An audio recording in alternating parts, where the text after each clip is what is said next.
There are moments in life when everything feels like it's falling apart. You try so hard to hold it together, your plans, your relationships, your peace, but one by one they begin to slip from your hands.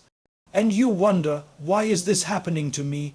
Why now? Why like this? But deep inside that chaos is a quiet whisper, a reminder, you're not being broken to be destroyed, you're being broken to be rebuilt.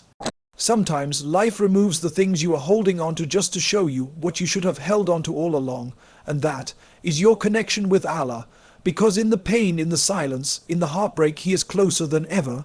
When the world turns its back, He listens when no one understands. He knows when your strength runs out. He begins, and that's not weakness, that's surrender, not to the situation, but to the one who controls every situation. Sometimes Allah allows things to fall apart so that your heart will turn fully to Him, because when you truly rely on Him, you stop fearing loss, you stop panicking over delays, you stop questioning your worth. You begin to understand that strength isn't found in control, it's found in trust. So if you're in a place right now where life has broken something inside you, don't hide your pain, don't bury your tears. Bring it to Him in sujood, in silence, in the soft cry of a midnight prayer. Because when the world sees you as broken, Allah sees you as becoming. You're not too late, you're not too far gone, you're not forgotten. You are simply in the process of being made stronger, so keep going, step by step, even with a trembling heart, even with tear-filled eyes, because the one who allowed the storm is also the one who will bring the calm. Trust Him, because when life breaks you, it's only so He can build something far more beautiful in its place. Pain, a word that often carries fear, discomfort, and confusion. When we go through pain, whether emotional, physical, or spiritual, our natural response is to question it. Why is this happening to me? What did I do to deserve this? Am I being punished? But the truth is, pain is not always a punishment. Sometimes it's a powerful process of transformation and growth. In our journey through life, pain becomes one of the most honest teachers we encounter. It strips away the illusions, the distractions, the comfort zones. It wakes us up from the sleep of heedlessness and brings us face to face with what truly matters. When everything around us begins to fall apart, we realize that the only one we can truly rely on is Allah. Allah, in His infinite wisdom, allows pain not to break us, but to build us, not to push us away, but to draw us closer. Sometimes He removes what we love, what we cling to, what we planned for, not because He wants us to suffer, but because He wants us to recalibrate our hearts, to remember that nothing in this life is permanent except Him. Pain often serves as the doorway to change. Without it, many of us would remain stuck in places we've outgrown. We would continue in habits that harm us. We would neglect our connection with our Creator, thinking we are self-sufficient. But when pain arrives, it shatters that illusion. It reminds us how fragile we are and how deeply we are in need of divine mercy. Think about it, the most beautiful plants only grow after the soil has been broken. The strongest swords are only forged after being placed in intense fire. Gold is purified through heat, and the most resilient hearts, they are shaped through patience, through tears, and through trust in the unseen. In Islam, we are taught that every hardship carries a lesson, a cleansing, and a reward. The Prophet, peace be upon him, said that even the prick of a thorn expiates a believer's sins. So when you're going through deep emotional wounds, heartbreaks, loneliness, or loss, it's not wasted. It's not unseen, it's not a curse. It is a purification, it is growth. It is a return to what matters most. And here's something beautiful. The pain that brings you to your knees in prayer is a gift in disguise. The tears that fall when no one else is watching, they are more powerful than 1,000 words, because it is in those quiet, broken moments that hearts are reshaped, that souls are softened, that real, lasting faith is born. Sometimes Allah delays your ease because He's still refining your soul. He's still preparing your heart to carry something greater. He knows the future you can't see. He sees what you're capable of becoming, even when all you see is failure or weakness. Growth is rarely comfortable. It requires letting go. It requires facing things you once ran from. It demands patience, humility, and surrender. But through that process, you begin to blossom into someone new, someone who is wiser, softer, and more connected to Allah than ever before. It's important to remind yourself that Allah is never careless with your life. Every pain you experience, every trial you endure, it has a place in your story. It is not random. It is not without meaning. Behind every wound is a purpose, behind every delay is protection, and behind every loss is a hidden gift.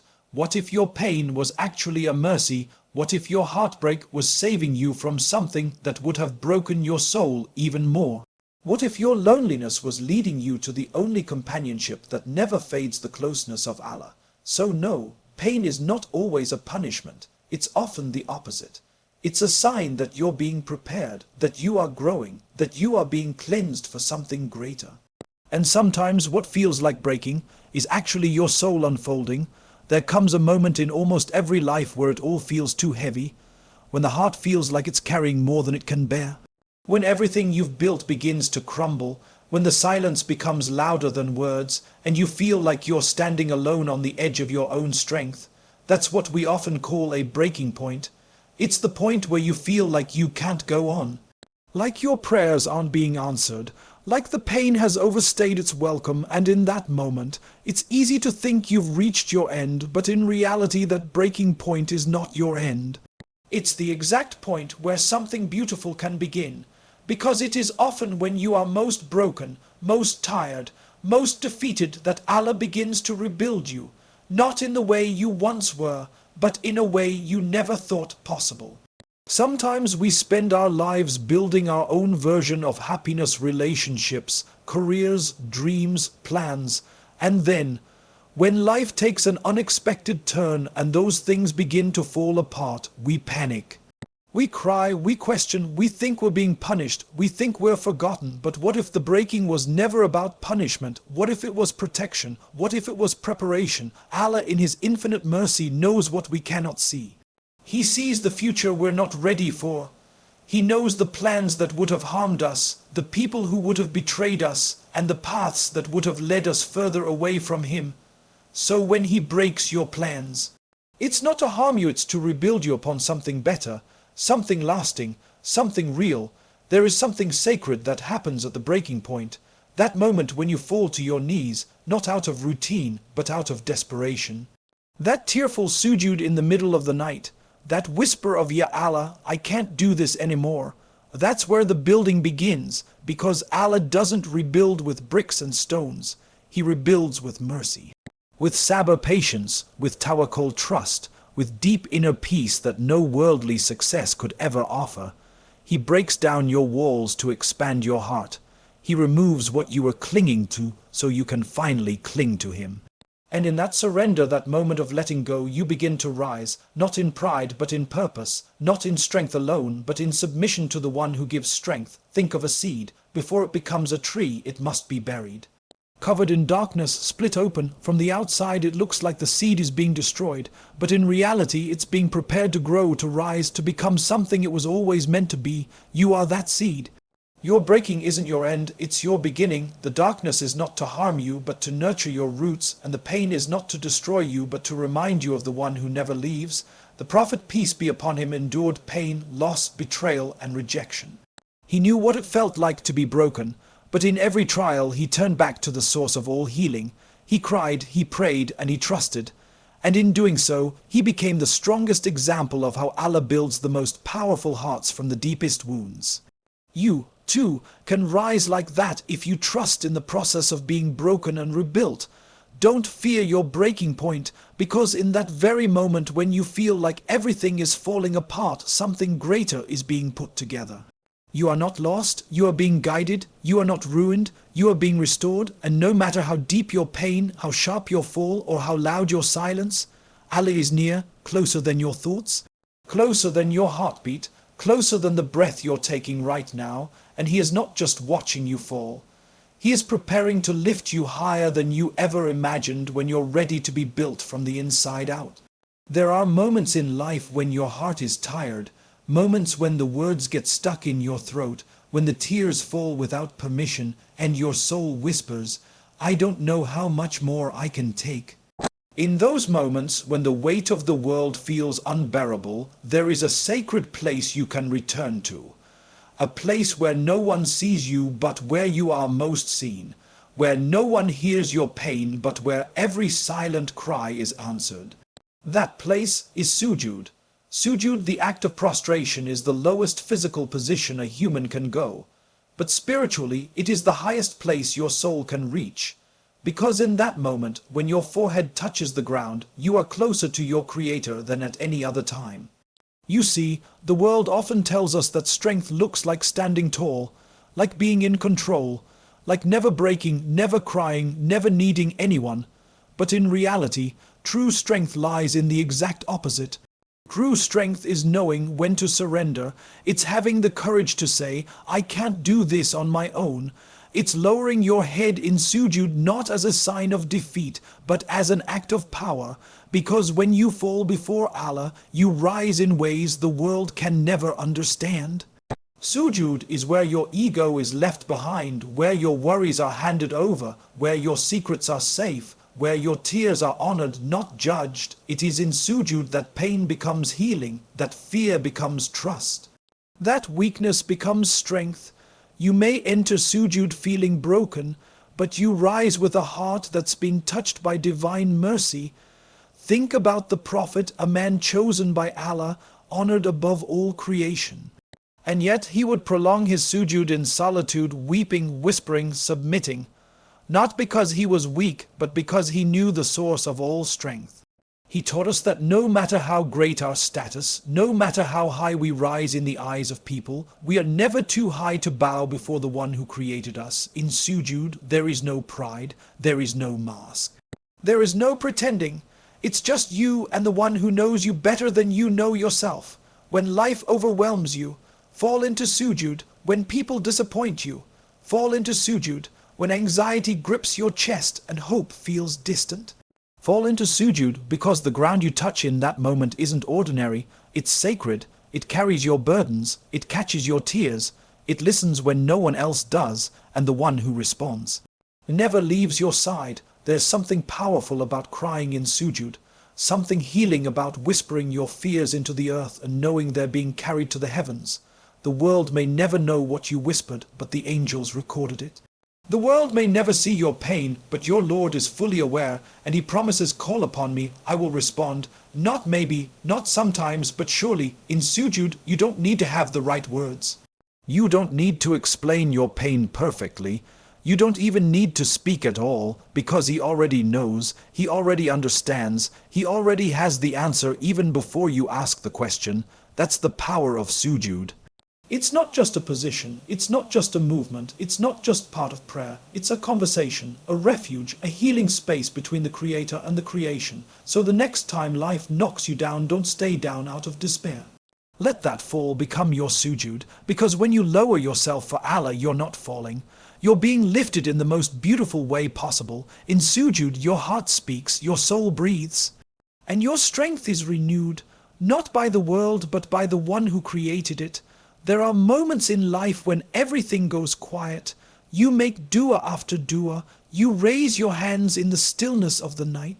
You cry into your pillow, waiting for a sign, for an answer, for anything, but all you get in return is silence, and in that silence the heart begins to wonder, am I being ignored? Did my prayer not matter? Is Allah upset with me? But here's the truth that your heart needs to remember. Divine silence is never neglect. Just because you can't hear an answer doesn't mean one isn't coming. Just because you can't see a change doesn't mean Allah isn't working behind the scenes. Silence, especially when it comes from the one who loves you most, is never empty. It is full of wisdom, it is full of mercy, and sometimes it is full of protection. Think about this. If Allah gave us everything we asked for, exactly when we asked for it, in exactly the way we imagined, we would never grow. We would never learn patience. We would never build trust. We would never truly know the sweetness of surrender. Silence teaches the heart what noise never can. It teaches humility. It teaches you to let go of control. It teaches you to trust the plan even when you can't trace it. Because the truth is, even in silence, Allah is near, closer than your jugular vein, closer than your own breath, closer than the whisper of your thoughts. He hears every word you say, even when you say nothing at all. We live in a world that rushes, that demands quick answers, fast results, instant gratification. But the path of the believer is different. It is patient. It is deliberate. It trusts in timing that we don't always understand. When Allah is silent, it's not because He's forgotten you. It's because He's preparing something better. He's aligning the circumstances. He's building you into the version of yourself that can carry what you've been asking for. Sometimes His silence is the greatest mercy because it holds back what you thought you wanted, only to give you what you truly need. The Prophet himself went through periods of divine silence. There were times when revelation paused. The enemies mocked him, the believers began to worry, and yet in that silence Allah was still watching, still guiding, still protecting. Eventually the verses came, "Your Lord has not forsaken you, nor is He displeased." Qur'an 93:3. That one line silenced every doubt. It reminded the Prophet and every heart that would read it after him that divine delay is not divine disappointment. It's a reminder that even when the world forgets you, your Creator never does. In your own life, maybe you're facing that silence right now. You're praying for something deeply, begging for clarity, longing for relief, and still nothing seems to move. But just because you don't see change doesn't mean there isn't change happening. Mountains shift quietly beneath the earth before they erupt into beauty. Your transformation may be quiet, your test may be heavy, your answers may be slow, but they are coming in the perfect way at the perfect time. And when they arrive, you will understand that the silence was not empty, it was preparation. So don't give up in the silence. Don't think that your prayers are lost in the air. They are being heard, stored, and responded to in the language of divine wisdom. Keep praying, keep showing up, keep trusting, because Allah's silence is never neglect. It is His way of telling you, be patient, I'm not ignoring you, I'm saving the best for you. There are moments in life when your heart is holding on with everything it has. To people, to plans, to outcomes you prayed for again and again. You tell yourself, maybe just a little longer, maybe one more dua, maybe if I try harder I can make it work. But there comes a time not out of weakness, but wisdom when you must whisper to your own heart, it's time to let go, not because you've given up, but because you finally trust the one who never fails you. Letting go is one of the hardest things to do. It feels like giving up control. It feels like admitting defeat. But in reality, letting go is not surrendering to loss, it's surrendering to divine will. It is choosing to say, Ya Allah, I leave this matter to you because I know you love me more than I can imagine, and you know what I cannot see. Letting go doesn't mean you didn't care. It doesn't mean you didn't try. It doesn't mean your dua wasn't sincere. It simply means you've grown strong enough in your faith to stop forcing what was never meant for you and to start trusting the Qadr that is always meant to guide you. There is power in surrender, not the kind of surrender that leaves you hopeless, but the kind that brings you peace because you know that your affairs are now in the hands of the most merciful. When you let go, you are not saying I'm done. You are saying I trust. You are saying I believe there is good in this, even if I can't see it now. You are saying I will walk away from what's hurting me because I believe Allah has something better. In the Qur'an, we are reminded again and again that nothing happens without purpose. That even what leaves us is written, that even what hurts us is allowed not to punish us but to grow us. Remember the story of Musa whose mother had to let him go into the river, a newborn baby, alone, helpless. From a mother's eyes, it must have looked like the worst kind of loss. But from the eyes of heaven, it was the beginning of divine protection, divine purpose, divine miracles. Sometimes letting go is not the end of the story. Sometimes it's the only way the real story can begin. You were not created to carry everything alone. You were not created to control every outcome, to fix every situation, to hold on to people who no longer belong in your journey.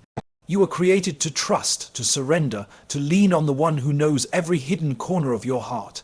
When you let go of what weighs you down, you begin to rise, not in ego, but in reliance, not in self-power, but in spiritual strength. Because now, your hands are no longer full of fear, they are open ready to receive what's truly meant for you. Letting go is not easy, it comes with grief, with nights spent crying, with moments of second guessing yourself. But even in that pain, there is mercy, because you're no longer holding on to what drains you. You're no longer fighting against the will of the one who sees the full picture. And the moment you hand your pain over to Allah, that is the moment He begins to fill your heart with a kind of peace the world cannot offer. So if you're standing at a point in your life where you know deep down it's time to let go, do it gently. Do it prayerfully, do it with trust. Say, Ya Allah, I tried, and now I leave it to you. Say, if it's not written for me, remove it from my path and from my heart. Say, I surrender not because I'm weak, but because I know you are strong, because in the letting go, you are not losing, you are finally making space for something better, for something written, for something that won't have to be forced because it will be yours by mercy, not by struggle. Letting go is not the end. It is the quiet beginning of healing, of growth, and of trust in the one who writes every chapter of your life with wisdom and love. It's easy to feel forgotten when life gets hard, when your duas go unanswered, when your strength begins to fade, when it feels like everyone else is moving forward while you are stuck, trying to survive another day. You begin to wonder, why me? But the truth is, struggles are not signs of abandonment. They are signs of divine attention. You